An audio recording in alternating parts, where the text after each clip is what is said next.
The Descent of Man, written by Edith Wharton, narrated by B.J. Harrison.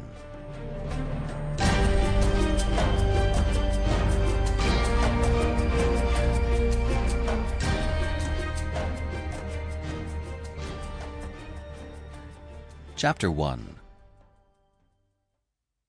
When Professor Linyard came back from his holiday in the Maine woods, the air of rejuvenation he brought with him was due less to the influences of the climate than to the companionship he had enjoyed on his travels. To Mrs. Linyard's observant eye, he had appeared to set out alone, but an invisible traveler had in fact accompanied him. And if his heart beat high, it was simply at the pitch of his adventure, for the professor had eloped with an idea. No one who has not tried the experiment can divine its exhilaration.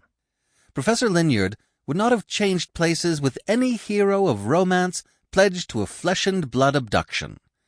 The most fascinating female is apt to be encumbered with luggage and scruples, to take up a good deal of room in the present and overlap inconveniently into the future, whereas an idea can accommodate itself to a single molecule of the brain or expand to the circumference of the horizon. The professor's companion had to the utmost this quality of adaptability.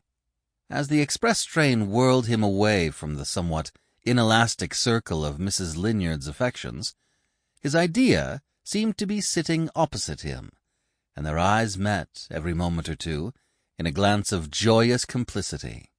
Yet when a friend of the family presently joined him and began to talk about college matters, the idea slipped out of sight in a flash, and the professor would have had no difficulty in proving that he was alone.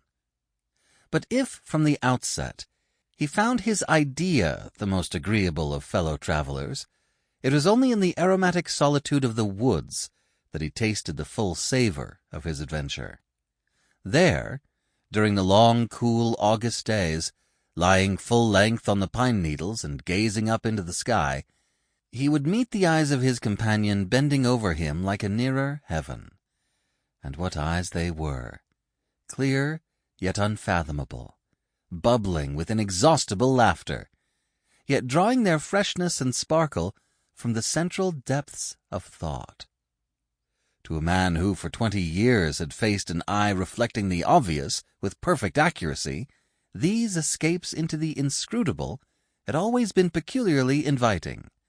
But hitherto the professor's mental infidelities had been restricted by an unbroken and relentless domesticity.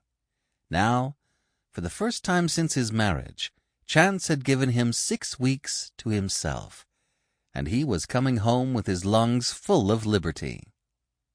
It must not be inferred that the professor's domestic relations were defective. They were in fact so complete that it was almost impossible to get away from them. It is the happy husbands who are really in bondage. The little rift within the lute is often a passage to freedom.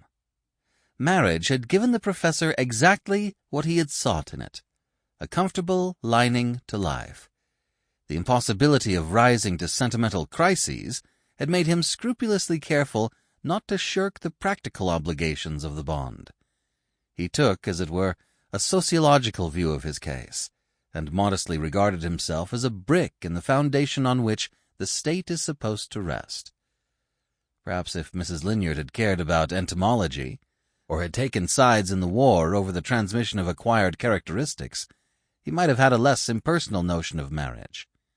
But he was unconscious of any deficiency in their relation, and if consulted, would probably have declared that he didn't want any woman bothering with his beetles. His real life had always lain in the universe of thought, in that enchanted region which, to those who have lingered there, comes to have so much more color and substance than the painted curtain hanging before it. The professor's particular veil of Maya was a narrow strip of homespun, woven in a monotonous pattern, but he had only to lift it to step into an empire. This unseen universe was thronged with the... Sample complete. Ready to continue?